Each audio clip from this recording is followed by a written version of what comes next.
Good morning, my loves. I am here with my fearless co-leader, Remo, who is being such a good dog. We went for our run this morning. He was a fabulous co-worker, and now he gets to go play with some of his other co-workers. Okay, go ahead. So today we are going to talk about acceptance. So acceptance is what we like to call the container of that energy soup. So all week we've been talking about energy and how to keep energy for each day as we're going through the day, which is something that's really important, especially for servant leaders, like civil servants, public servants, people who run international aid organizations, and moms. So those are the big majority of the groups that I lead and that I train. So for civil servants, for servant leaders, it's really, really important to keep our energy up because we're serving so many and helping so many. So we've been talking all week about how to keep that energy going.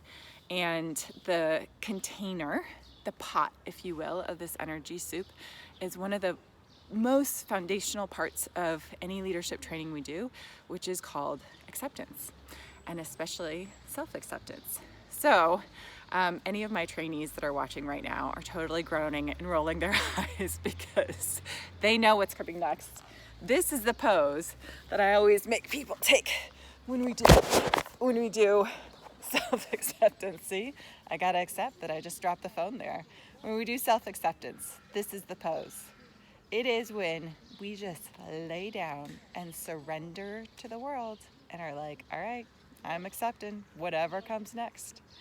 So this is a really, really, really hard place for us. This is a hard place for me to go to as well, especially. Had to be trained on that one a lot because I have a great deal of self-authority, which is that feeling of responsibility of going out and fixing the world, not fixing it, helping the world, helping the things that are going on and seeing the issues and going and doing something about it.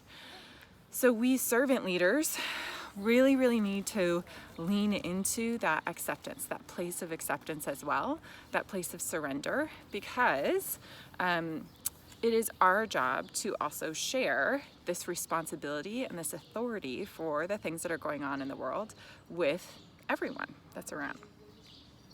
So moms are especially problematic at accepting something that's really important here, which is accepting how wonderful we really are as servant leaders. So accepting all of the amazing, wonderful things that we do and saying, yeah, no, that's enough. That's good. It's not even enough. It's wonderful. It's amazing. And so let me give you an example. When I'm talking with my clients or my trainees that are moms, I'll say, do you realize that you taught your coworker how to use the bathroom today? You cleaned your whole workspace yourself, no janitor, anyone, just you yourself cleaned it.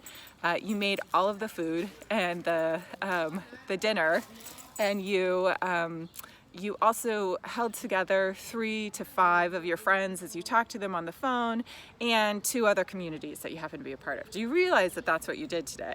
Just today. And usually those amazing servant leaders will be like, oh, no, that's just what you do. So A, that's not just what you do. Not everybody in the world does that. And B, that in leadership is what we call a parry. That's when we deflect that kind of wonderfulness that is being given to you by the universe, that's being reflected to you through the universe. That's when we deflect it, be like, oh, I'm not that great. So this is a great place to go for acceptance, and accepting how wonderful we are, and accepting the things that we can change and the things that we can't change. So self-acceptance is that container of the energy soup. And tomorrow we're going to talk about that self-authority, which is something that's much more fun for servant leaders to talk about. So you amazing servant leaders out there, go build your self-acceptance muscle today. Listen to somebody as they tell you how wonderful you are today and say, you're welcome. All right? I love you all. I'll see you tomorrow. Bye-bye.